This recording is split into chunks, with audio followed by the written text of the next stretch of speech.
It is November 26th. It is 5:33 in the morning. I just quit my job.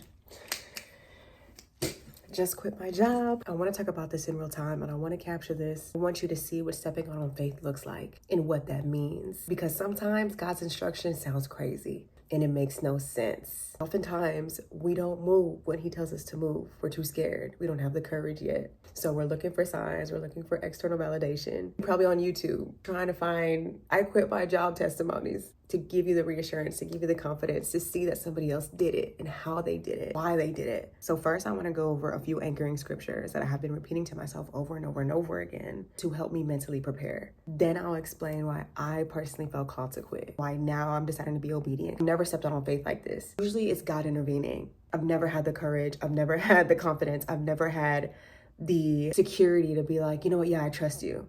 But it gets to a point, you have to step out to find out. It gets to a point where you have to step out on faith. You have to show God how much you truly love him and trust him. As much as I wanted to sit here and wait for the perfect moment and wait for the perfect time and wait for every single sign and wait for him to do something miraculous, this time was different. I had to make the first move. And then I will get into what my plans are for the future, I guess you could say. Because I cannot see myself back in a standard 9-to-5 back in corporate America like ever again. I don't see that. That's a bold statement and that's a bold decision, especially as a single mom starting over in a new city. You know what I mean? Bold, it's a bold statement. We're trying to make this quick because I feel like I'm getting excited and I just want to go start living my life. So my anchoring scriptures have been Hebrews 11:1, 2 Timothy 1:7, James 1:6, Jeremiah 17, verses 7 through 8, Philippians 4, verses 6 through 7, and one of my favorite scriptures ever, Matthew 6:25-34, where Jesus is teaching us not to worry. Write these scriptures down and take some time to just sit with them. Let them marinate in your soul, let them marinate in your heart and your mind. Hebrews is talking about faith in action. Now, faith is confidence in what we hope for and assurance about what we do not see. It is the ultimate definition of stepping out on faith. 2 Timothy is reminding us not to fear, that God did not give us a spirit of fear. He gave us power, love, and a sound mind. James reminds us that when you ask, don't doubt. You must believe. You must believe. And if you do doubt, you're going to get tossed like the wind. So don't doubt. Don't doubt. When you step out, don't doubt. That's kind of cute. Philippians, we were reminded, don't be anxious about anything. Matthew, Philippians, don't be anxious. Don't worry. Don't worry about tomorrow. Tomorrow's going to worry about itself. Don't be anxious for anything. Instead, you pray about everything. You stay in that constant communication with the Lord and you're going to be okay. Jeremiah tells us, blessed are those who trust in the Lord. Confidence is in him. Going back to Hebrews. Faith is the confidence in what we hope for. Back to Jeremiah, with that confidence, it is like being a tree planted. It does not fear when heat comes. Going back to 2 Timothy, we don't have the spirit of fear. Sorry, I'm going back and forth. Going back to Jeremiah. It has no worries in a season of drought. It still bears fruit. Again, it is like a tree planted, rooted. It doesn't fear when heat comes. It doesn't freak out when it sees a drought. It still bears fruit. Of course, making a hard decision like this and stepping out on faith in this way when it comes to provision, when it comes to finances, when it comes to your job, it's not an easy decision. Whether God told you to do it or not, it's not an easy decision. And again, this does not make sense. This will not make sense to a lot of people. Well, wait, I want to add like where I am genuinely at in life. So understand, I don't have a savings. Obviously, we're going to lose benefits. There is one bill that I am behind. So technically, I'm not like, there's no cushion, right? I just say those few details to say, again, sometimes it doesn't make sense. And I know it sounds crazy. That fear of being irresponsible creeps in, right? This is why decisions like this are so important that you got to take. It's got to be between you and God. But I think that is what stepping out on faith is. That's what makes up that step out. It's not waiting until everything is perfect, until you have $10,000 in savings, and then you do this and you do that and then you do that. Sometimes it's look like just making a decision and trusting that it doesn't matter what your circumstances look like right now. You already know all the ways that God's gonna make for you. So make sure you are anchored in your scripture. Make sure you are make sure you are reading your word. Speak life in confidence over your situation. Speak life and confidence over your exit. These are just some scriptures, like I said, that have just popped in my brain from me that I have been clinging on to. I hope they're helpful if you just want to start there. Ultimately, this theme, be confident, do not worry. Don't be anxious. Don't be scared. And it's the Bible, y'all. We can go on and on and on and on. As you know, be still and know that God is who he says he is. Do not lean on your own understanding. Trust in him with all your heart. Seek first his kingdom and his righteousness, and everything will be added on to you. Everything works together for good. God is with you. Who can be against you? Get your confidence up. A decision like this goes against your nervous system. It goes against all logic. It goes against what feels safe. It is a risky decision. Betting on yourself, stepping out, surrendering to God, doing something uncomfortable. It is not going to feel natural. That can be confusing because sometimes we get in our head, is it me or is it God? Is it me or is it God? Well, what if he's not telling me to do this?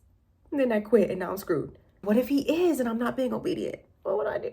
That's why you need to step out to find out. You're never going to know until you know. This leads me into the second part, which is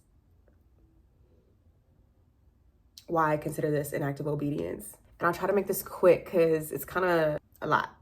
I've experienced now faith without works without faith, neither. And I've learned a lot. So because I am somebody that has to try and fail and go through trial and error, again, I've learned a lot. This back and forth between obedience and disobedience, this has been going on for years, for a couple years now. At the end of 2023, so this is now about 2 years ago, I was praying and fasting over my career and my purpose. I was so miserable in the job that I had. Felt like I wasn't doing what I wanted to do. All the dreams that I had, all the visions that I had, I stopped pursuing them. I totally lost myself. Long story short, I get let go. It was a company-wide layoff. I knew it was God.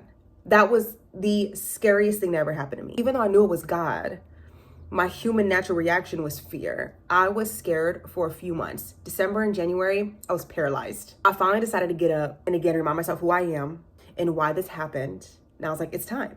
Like I have to pursue what I love doing and I have to start pursuing my purpose for the first time in my life. I was going to be 30 years old that year. So going into my 30s, I was like, if I have to do what makes sense and what I align with. 10 out of 10. It was great. What God did in my life, the way he exalted me, the way he blessed me, the way he provided for me. I had never lived so on fire. Every month I would get so excited. I'd be like, okay, God, how are we gonna make it this month? I wasn't even worried. I had no worry in the world. Fast forward a little bit, I didn't have the right people in my life at that time. Long story short, I let a lot of people's projection of fear affect me. Then I got scared. Then I started doubting myself. Then I started going through imposter syndrome, basically doubting me as a person. I didn't feel worthy enough. I didn't feel good enough. I started really getting scared. The more my life started elevating, the more scared I got. I was like, you know what, God, this ain't for me. I'm just kidding. I thought I wanted to do XYZ. I don't want to do this. Give it to somebody else. And I started really focusing on just a job. I really started focusing on just corporate America 9 to 5, even though I prayed and fasted and begged to never have to work a job again. When I finally got the opportunity where life was going well, I was scared of it. I said, you know what, God, forget this life. Just put me back. I just want safety. I just want security. Just put me back in a regular job. Could not land a job to save my life, right? Trying to look for a job. I moved back in with family, hated that decision. If y'all saw my testimony from literally this month last year, I got kicked out. It was super traumatic and it made me even more scared. And I was like, God, what? I was damn near homeless for a couple weeks, no job. I don't have anything. To my name because when I moved in with family, the agreement was to get rid of everything. And I was gonna stay there for a couple years. So that threw me back into survival mode. Then I started getting angry because I was like, you're not providing for me. What happened? I started focusing on all the ways that he was not providing for me. And I stopped doing anything. All the things that I was doing, all the different streams of income that we had worked so hard to put together. I stopped stewarding it. I stopped showing up online. I stopped doing my coaching calls. I stopped creating. I stopped doing my ministry. I stopped doing all these things because I was so scared. I was so mad that he wasn't giving me a job. Well, you fast forward January of this year of 2025, I had an amazing job opportunity. Now, mind you, I had been looking for a job for years, okay? Before I had got let go, I was looking for a new job that paid 6 figures. I had an opportunity. It was the perfect opportunity on paper, and it paid $120,000. I was like, perfect, God. I was like, thank you, finally. Okay, I see. I was tripping for a second, but you're about to bless me. We're about to be up. Like, this makes sense. Okay, I was like, you put me in. I was like, I see what you're doing. I see what you're doing here. You gave me a taste of my purpose and my passion, and you showed me that I can walk that path. Thank you. Thank you for that. I appreciate that. That was fun. That was cute while it lasted. But now I'm in a new city. I'm going to start fresh, start new. It's a new year. You're about to finally bless me with the right job. And now I'm going to focus on that job. I'm just going to be a regular girl behind the scenes. You don't got to worry about me. I don't mind my business. And I'll never have to worry about this entrepreneurship or following my dreams again. I'll do that on the side. I'm just so focused on this job. We're about to have all this money. It's going to be great. Like my mindset was still focused on like, wow, you about to bless my life. You about to have a great job.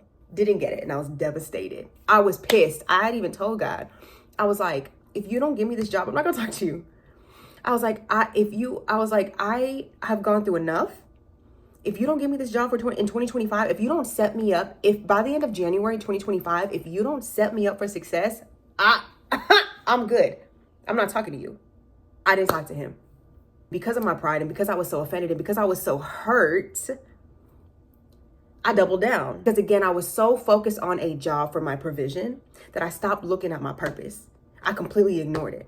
I completely disregarded how God pushed me into my purpose and had me walk it and had me get a taste of it. And because I was so scared and because of imposter syndrome, I thought I wasn't good enough. And because I had the wrong people in my life not speaking life into me and scaring me even more and making me doubt myself, I completely turned away from my purpose. I wanted to close the door. Do you hear me? I wanted to close the door on my purpose. What I had just prayed for. I wanted to close the door because I was scared and it didn't make sense. He gave it to me and I was like, wait, no, this doesn't make sense.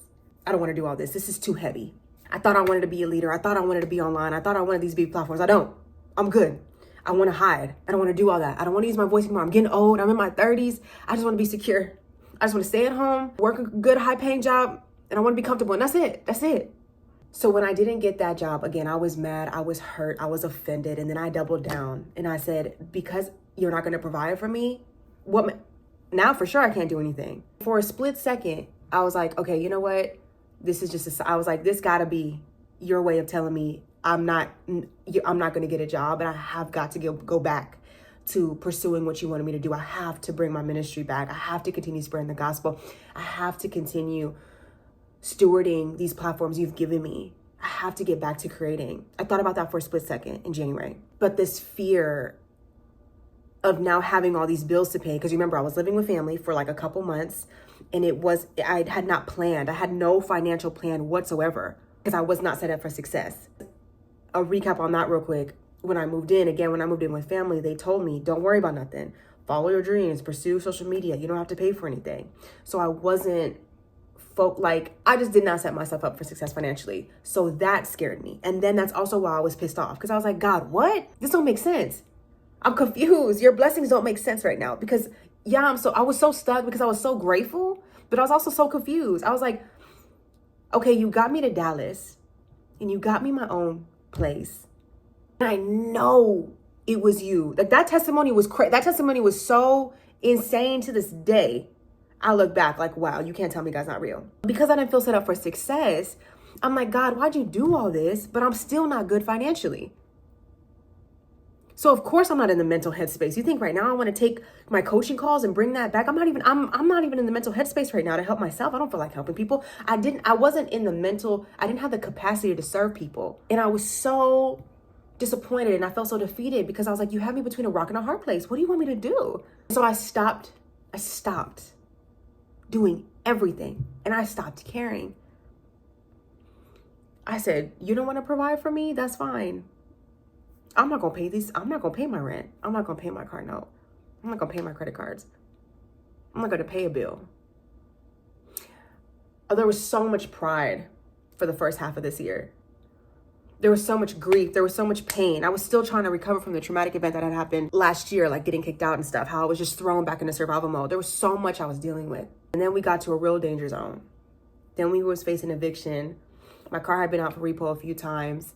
Because what was getting me by was my child support and I had got a part-time job. I got a part-time job at a gym. So something was coming in. Those were my two sources of income. But there wasn't a lot.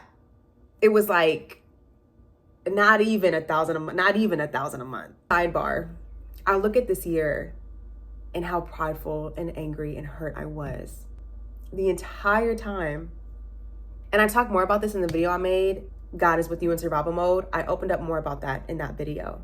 But basically I look back at how even through my pride, even with me ignoring him, and even with me just putting distance between us, he never left. The way he still provided for me, this entire apartment was furnished for free. I still have a roof over my head. I still have a car. My son and I have still been able to eat. It's one of those things where I look back now and I'm like, the way that you were probably just watching me throw a little fit, just waiting for me to get up. And I finally did. I finally got up.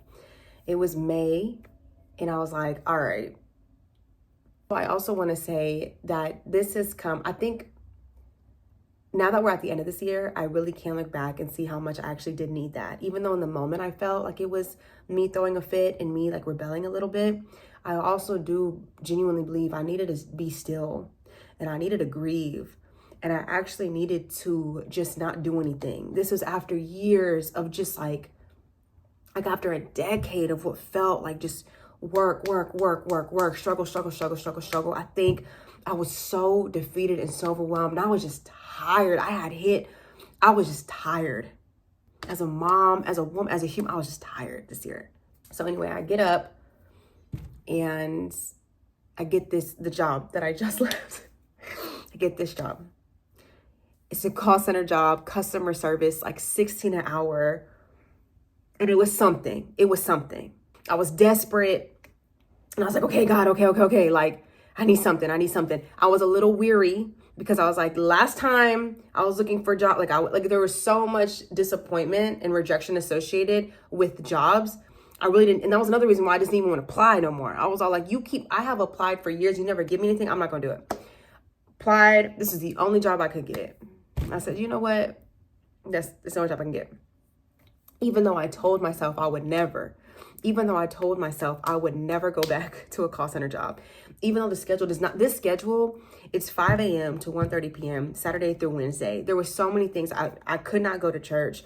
I could not do weekends with my son no more. Absolutely zero, no life. My sleep was so off. Point is, this job did not make sense. Started getting disobedient out of fear. And this was the result of that. One of those things where, yeah, if you decide you're going to sit there and not do anything, even though your feelings may be valid, if you're not going to do anything, you're not going to do any work at all, yeah, you may have to take a job you don't like. And so I knew that. So when I had this job, I was like I knew it was like me taking like I knew it was a consequence of my action, right? Well, you fast forward, I've had this job since July. So we're in November.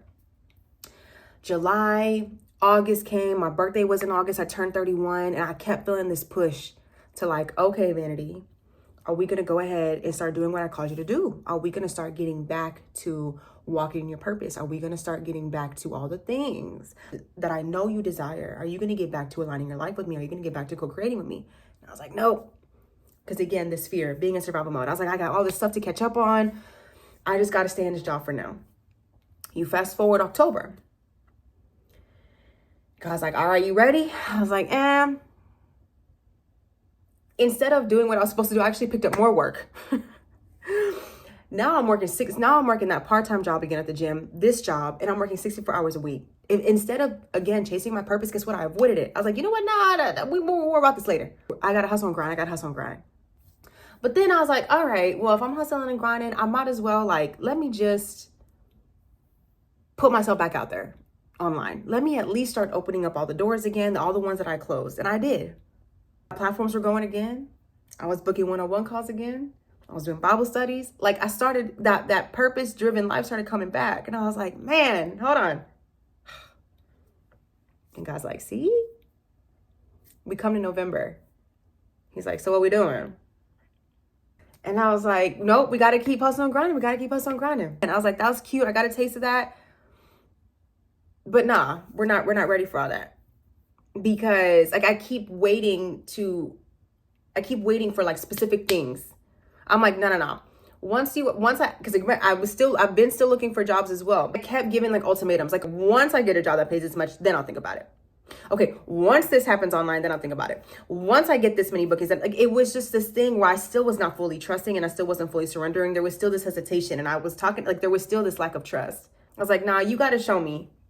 You have to show me. I have to see something. And then this month, I got so burnt out. I got so burnt out this month. And that anxiety started coming with this. I kept feeling that pull of like, girl, you're killing yourself. You're killing yourself in places I haven't even called you shouldn't even be in. I'm not calling you to be in that place or that job. Been told you're not supposed to be working there. So now you're killing yourself. Now you're draining yourself. And guess what? You don't even, now you don't have the capacity to do anything I want you to do. And y'all, it just got to a point. It just got to a point. And I told him, I'm like, again, I'm waiting for all these signs and I'm like, I'm not going to move. It's that stubbornness in me. I'm like, I'm not going to move. But whole time, it's like, when you know. Got to a point where I was like, you know what? I'm tired of being prideful. I'm tired of being hard-headed. I want to do what feels right and what feels aligned. Because if not now, then when? I have done my time. I have done my suffering. I have done my hustle and bustle. I have done my grind. I have killed myself already to put food. Like, I have already done all this. I have already worked harder and not smarter. And I was like, at this point, if I don't just go all in and trust the process and really let God be God in my life, if I keep thinking small and if I keep limiting myself and if I keep doing the things I know I'm not supposed to be doing just because I want to feel safe, my life is not going to change. My life's not going to change. If I'm sitting here praying to God and wanting all these big things and wanting a bigger life for myself, how dare I not come with it with confidence? I'm going to continue being in this tension my whole life. And I can't stand it. I couldn't do it no more. I couldn't do it no more. Okay, at this point, I feel like I'm rambling a little bit. So I'm going to try to wrap it up. Going on to just the point 3. Moving forward, I think what life looks like for me is just putting my best foot forward in all the things that I've worked really hard to already create with God. It's just stewarding it well. I think ultimately it's me stewarding what he's already given me well. This YouTube platform, my other platforms, my business, my Etsy shop, my digital products, things that I have created and things that I have, my ministry. I think moving forward, it's just about what would life look like if I actually stewarded your gifts, my gifts, your blessings. What would life look like if I actually stewarded that well? And I actually thought I was deserving. And I was actually confident. Imagine I actually did believe what your word says when it tells me not to worry, not to be anxious, not to doubt. When it tells me to be confident, imagine I actually lived that bold and fearless life. I think I've done that in part in the past. I've done little. I'm such a stop and go person that I just don't want to be stop and go anymore. I want to go, just go. I really do want to live the career of my dreams. And I really do want to be of service. And I'm not scared of it anymore. I really do want to be used. I know, everyone's like, I want to be used until he uses you. And you're like, no, just kidding. I've gone through those experiences, that trial and that error. And now I just feel like the timing has now aligned to where it makes sense. I'm in a new city, a city that serves me, that I love so much. I have brand new people around me. Obviously more mature in my walk, right? Some more wisdom. Things are right in my world. And I'm finally confident in who I am and what I do. And I love what I do. I just was ready to bet on myself, ready to step into who I know I am. I'm ready to live as a person and be the person who God says I am. Obviously, if you're following me on social media, you'll hear more of like real life and real time and what's going on. Y'all have seen me live, I think, so many different lives. It's insane. So I'm so excited for this new journey. I'm so ready. I'm so ready. Oh my gosh. And I hope this video was encouraging in some way. I will make more videos that I'm sure are more clear-headed, but I'm actually prepared. This was just, I wanted to capture this in real time, like I said, kind of release what was on my mind and my heart kind of through this process and what's been happening. I give gratitude now. I give thanks now for what God's going to do in my life and what he is already doing. I am going to process today and I'll see y'all soon.